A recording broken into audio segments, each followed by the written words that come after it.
Assalamualaikum warahmatullahi wabarakatuh. Salam sehat, salam semangat anak-anak ibu. Mari kita lanjutkan pada proses dan teknik budidaya tanaman pangan. Hal yang perlu diperhatikan dalam proses dan teknik budidaya tanaman pangan adalah yang pertama adalah pengolahan lahan, dua persiapan benih dan penanaman, yang ketiga pemupukan, yang keempat pemeliharaan, yang kelima pengendalian OPT, organisme pengganggu tanaman, dan yang keenam adalah panen dan pasca panen. Mari kita perdalam topik demi topik berikut ini. Pengolahan lahan, standar penyiapan lahan yang perlu diperhatikan adalah lahan petani yang digunakan harus bebas dari pencemaran limbah beracun. Penyiapan lahan atau media tanam dilakukan dengan baik agar struktur tanah menjadi gembur dan beraerasi baik, sehingga perakaran dapat berkembang secara optimal. Ketiga, penyiapan lahan harus menghindarkan terjadinya erosi permukaan tanah, kelongsoran tanah, dan/atau kerusakan sumber daya lahan. Keempat, penyiapan lahan merupakan bagian integral dari upaya pelestarian sumber daya lahan dan sekaligus sebagai tindakan sanitasi dan penyihatan lahan. Kelima, apabila diperlukan, penyiapan lahan disertai dengan pengapuran, penambahan bahan organik, pembenahan tanah atau soil amelioration, dan/atau teknik perbaikan kesuburan tanah. Terakhir, penyiapan lahan dapat dilakukan dengan cara manual maupun dengan alat mesin pertanian. Persiapan benih dan penanaman mengikuti standar sebagai berikut. Pertama, penanaman benih atau bahan tanaman dilakukan dengan mengikuti teknik budidaya yang dianjurkan dalam hal jarak tanam dan kebutuhan benih per hektar yang disesuaikan dengan persyaratan spesifik bagi setiap jenis tanaman, varietas, dan tujuan penanaman. Yang kedua, penanaman dilakukan pada musim tanam yang tepat atau sesuai dengan jadwal tanam dalam manajemen produksi tanam yang bersangkutan.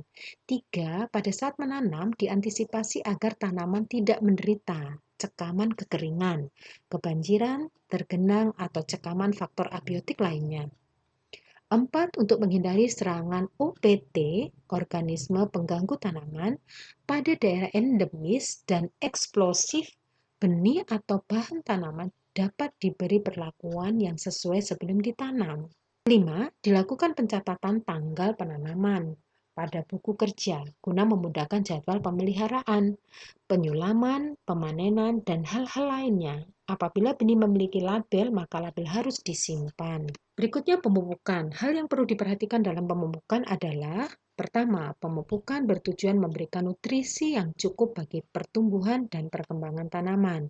Dua, pemupukan dilakukan setelah benih ditanam. Tiga, pupuk dapat diberikan sekaligus pada saat tanam atau sebagian diberikan saat tanam dan sebagian lagi pada beberapa minggu setelah tanam. Keempat, oleh karena itu pemupukan harus dilakukan dengan tepat baik cara, jenis, dosis, dan waktu aplikasi. Standar pemupukan tepat waktu, yaitu diaplikasikan sesuai dengan kebutuhan, stadia tumbuh tanam, serta kondisi lapangan yang tepat.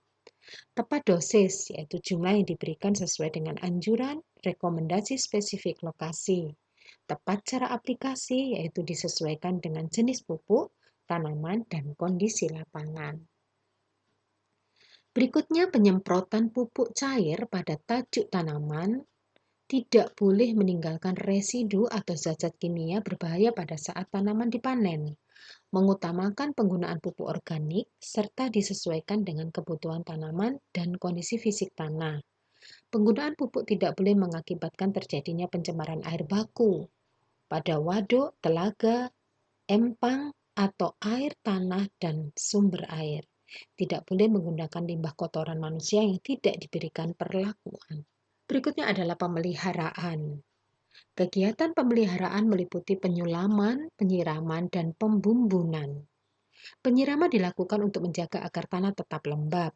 Penyulaman adalah kegiatan menanam kembali untuk mengganti benih yang tidak tumbuh atau tumbuh tidak normal. Pembumbunan dilakukan untuk menutup pangkal batang dengan tanah. Standar pemeliharaan tanaman, yaitu tanaman pangan harus dipelihara sesuai karakteristik dan kebutuhan spesifik tanaman agar dapat tumbuh dan berproduksi optimal serta menghasilkan produk pangan bermutu tinggi. Tanaman harus dijaga agar terlindung dari gangguan hewan ternak, binatang liar, dan/atau hewan lainnya. Pengendalian OPT, organisme pengganggu tanaman, yaitu pengendalian OPT harus disesuaikan dengan tingkat serangan. Pengendalian OPT dapat dilakukan secara manual maupun dengan pestisida. Jika menggunakan pestisida harus dilakukan dengan tepat jenis, tepat mutu, tepat dosis atau tepat konsentrasi, tepat waktu, tepat sasaran. OPT target dan komoditi, serta tepat cara dan alat aplikasi. Standar penggunaan pestisida. Penggunaan pestisida memenuhi 6 kriteria tepat serta memenuhi ketentuan baku lainnya sesuai dengan pedoman umum. Penggunaan pestisida yaitu tepat jenis, tepat mutu, tepat dosis, tepat konsentrasi, tepat waktu, tepat sasaran, serta tepat cara dan alat aplikasi.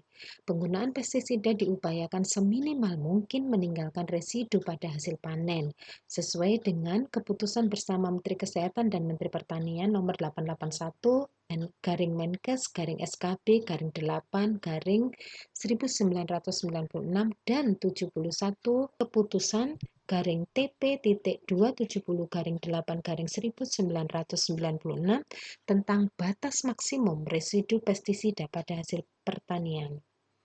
Mengutamakan penggunaan pestisida hayati, pestisida yang mudah terurai, dan pestisida yang tidak meninggalkan residu pada hasil panen, serta pestisida yang kurang berbahaya terhadap manusia dan ramah lingkungan.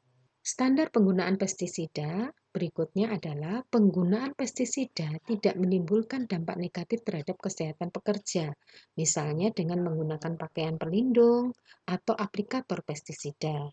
Penggunaan pestisida tidak menimbulkan dampak negatif terhadap lingkungan hidup, terutama terhadap biota tanah dan biota air.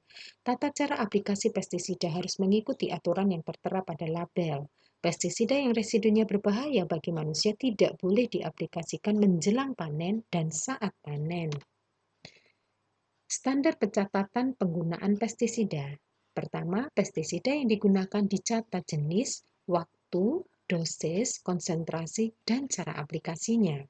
Setiap penggunaan pestisida harus selalu dicatat yang mencakup nama pestisida, lokasi, tanggal aplikasi, nama distributor atau kios, dan nama penyemprot atau operator. Yang ketiga, catatan penggunaan pestisida minimal digunakan 3 tahun. Standar panen dan pasca panen. Pertama, pemanenan harus dilakukan pada umur atau waktu yang tepat sehingga mutu hasil produk tanaman pangan dapat optimal pada saat dikonsumsi.